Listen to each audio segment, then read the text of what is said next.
Alright, what's going on, you guys? It's your boy 3STACK in this thing, baby, representing Team Kings of Games. And today I'm coming at you guys with some meta-relevant content.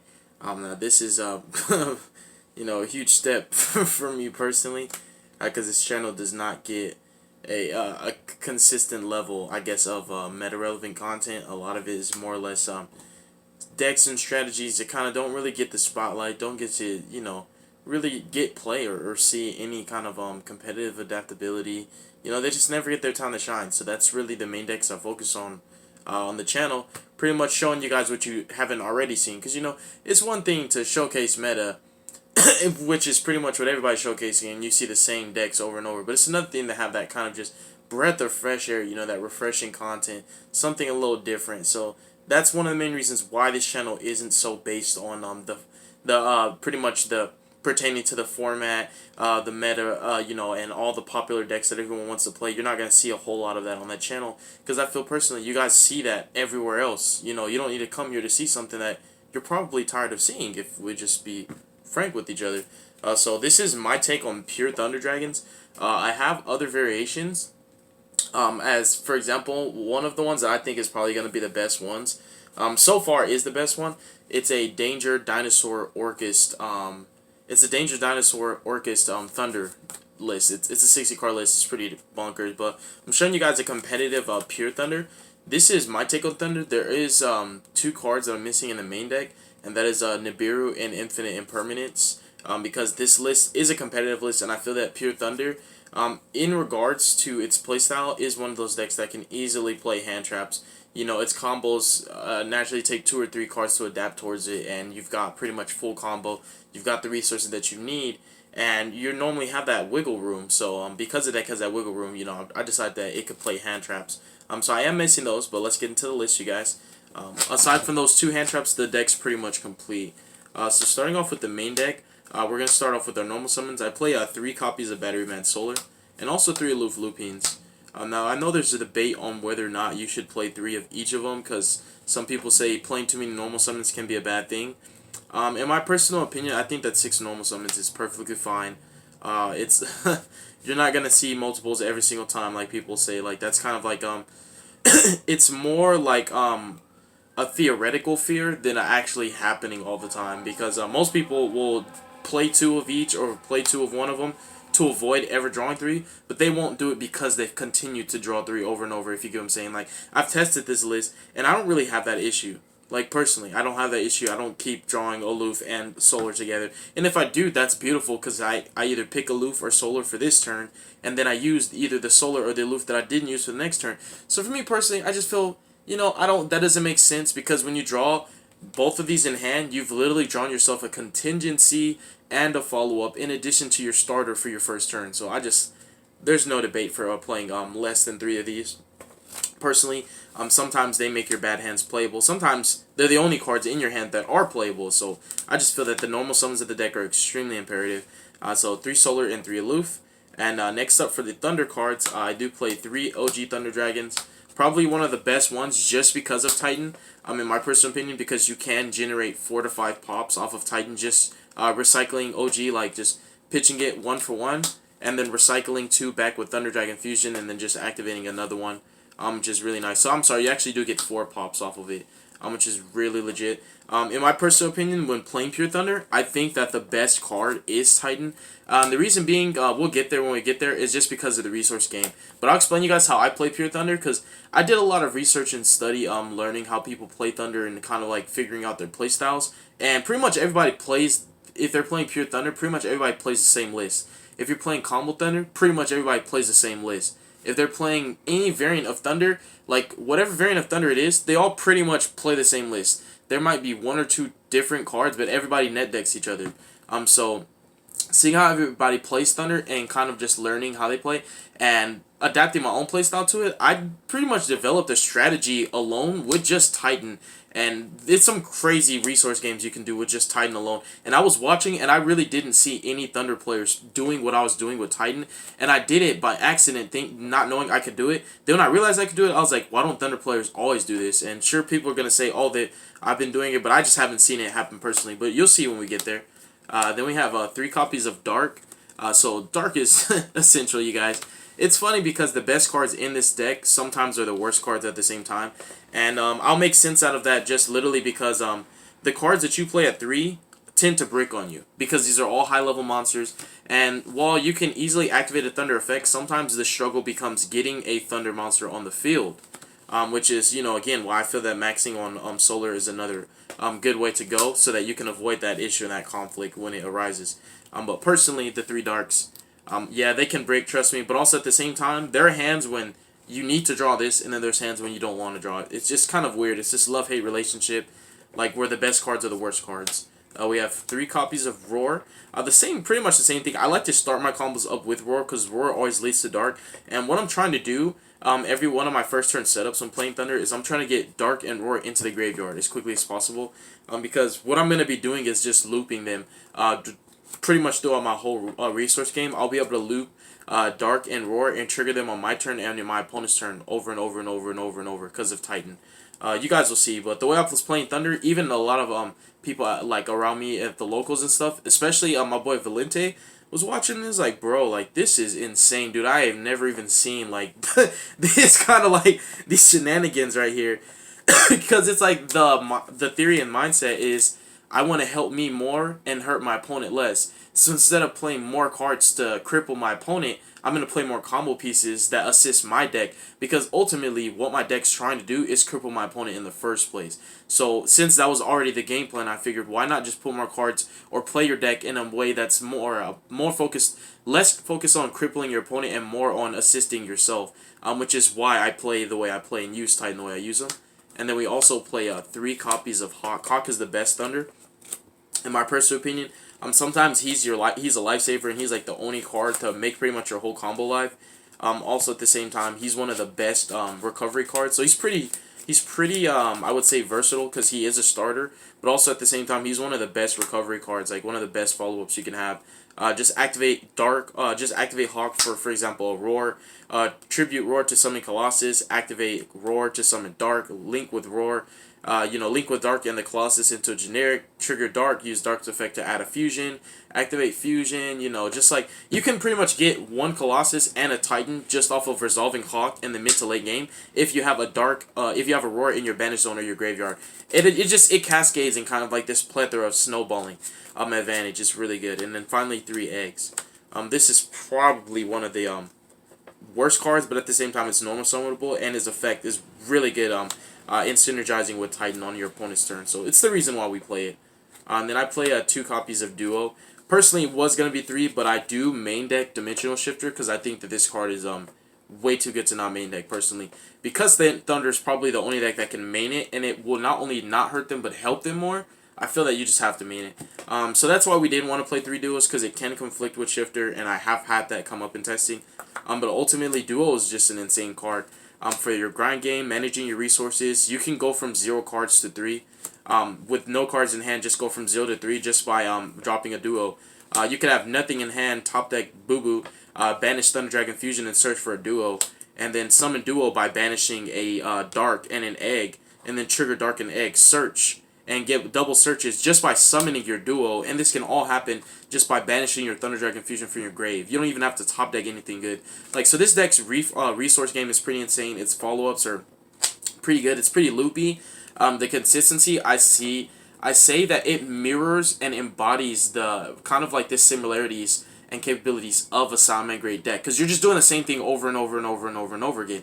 Think of it, you're just summoning Colossuses and Titans and banishing Thunder Dragon Fusion and searching and activating it over and over again. You're doing the same exact thing. So you're pretty much, it's just like Salmon Grades. It's just your boss monsters are different, your playstyle and your ending board is just a little bit different.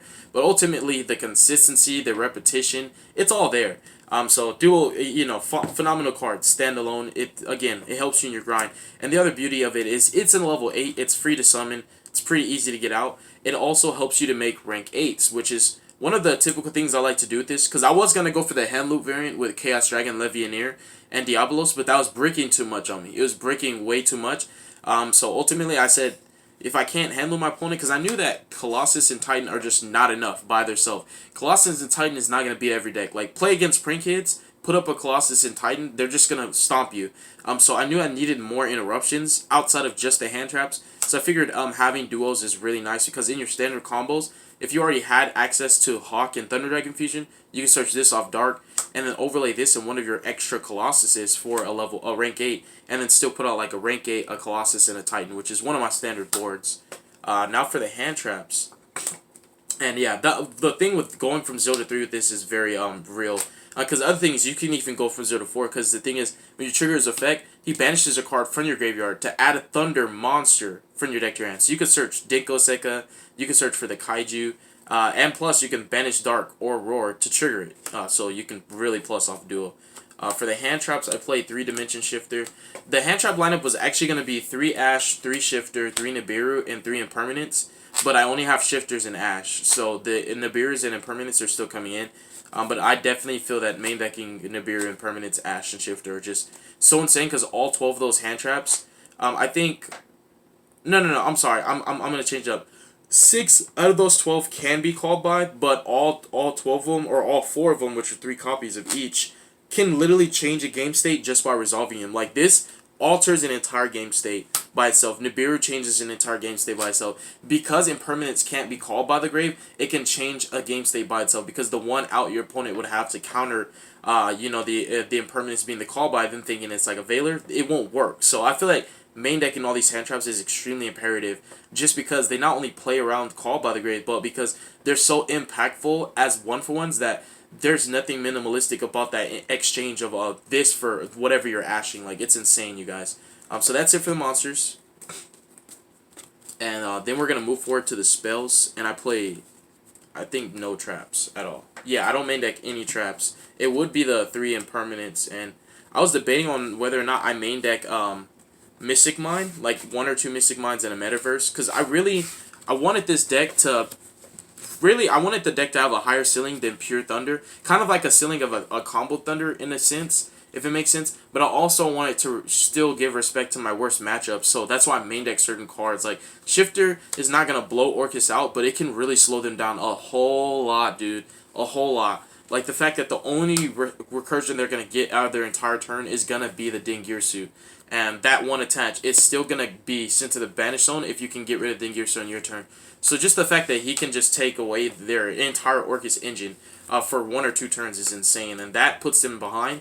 And that is how you can dominate in that matchup. And really, Orcus is your worst matchup. So out of respect for that, I main the Shifter. I think the Nibiru is correct because Orcus still can't play around Nibiru with no Mermaid and, no Ibli. And just, other cards that we're getting to. For the spells, I played 3 copies of Allure. This is pretty much better than Desires in this list because you can go +1 off of it. But I still also play Desires because I respect that this deck needs draw power. It can have brick hands. And sometimes +1s that bait out Ash Blossoms are just way better than using your actual play for the Ash Blossom. Like, using a Dark to 4-shot an Ash Blossom kind of hurts because you can only activate Dark once per turn. And then I also main deck 3 Thunder Dragon Fusions. I think that this is absolutely correct to play at 3. It fixes your brick hands. It sets up your contingencies. It's always going to give you a follow-up. It's how you grind. This is your entire deck. Thunder Dragon Fusion is just the best card in the deck, period. It's better than Hawk. It's better than Dark. It's better than Roar. It's better than every card.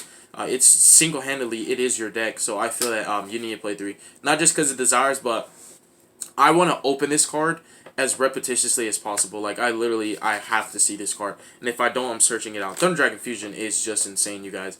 Like, there is no exaggeration on how powerful this card is. It doesn't even make sense. This card is... You can just stay in the game because of Fusion. So yeah, mad respect to it. Also, again, respecting my worst matchup, I main deck Super Polys. These are going to become Nibirus, but for right now, since I don't have Nibirus, I kind of need some other way to counter my worst matchup. So we have Super Polys for the Mirror, for the Orcus matchup. I don't really care too much for Salad. They're not that scary. So the scary decks are what we have Super Poly for, and for Pendulums. And then also, even though this deck can chain block and maneuver on hand traps pretty fairly, especially with the Loof Looping, I still play the 3 call buys. Just call buys out of respect for Ghost Bell, other cards of that nature, and also at the same time Ash Blossom can, it can still hurt sometimes. And if somebody was to activate Artifact Lancia, Lancia can hurt this deck. So the fact that I have the main deck out to cards that pretty much shut down my engine, it just raises the ceiling that much more, knowing that you won't have to worry about needing access to your side deck cards to get those outs. The fact that your main deck and those outs that are prevalent in the metagame. And then we have the one Gold Sark to wrap it up. It was going to be exactly 40 cards. Now it's 45. It can easily be 40 cards, but it's my choice to make it 45 because there's certain cards that I refuse to take out because I like those cards. So now for the extra deck, we have 3 copies of Titans. So you guys, let's check something out real quick. Alright, cool. So the reason why I was saying that this is the best card is so I wasn't paying attention. I used to think that Titan can only pop cards in your opponent's field.